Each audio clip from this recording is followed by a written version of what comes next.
Uyğunluğun pozulduğu sıranı müəyyən edək.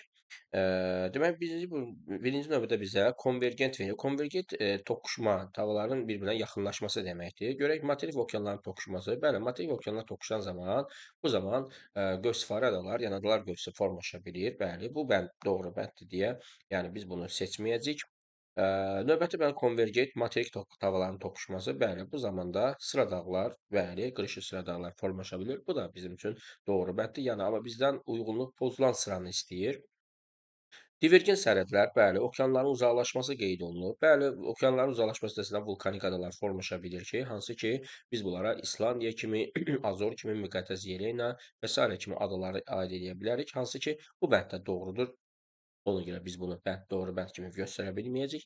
Növbəti bənddə konvergent sərhəd verib və materik okean havalarının yenidən toqquşması, materik və okean havalarının toqquşması nəticəsində əsasən sahil boyu, materiklər boyu sıra dağlar, okeanlarda dərin sulu çökəkliklər və bir də qövs şəkilli adalar yarana bilir ki, amma burada gördüyümüz kimi bizə orta okean silsisi verib. Orta okean silsiləri okean yer qabığına malik havaların bir-birindən uzaqlaşması nəticəsində yaranır. Demək ki, burada uyğunluğun pozulduğu sıra bu bəndimiz olacaq.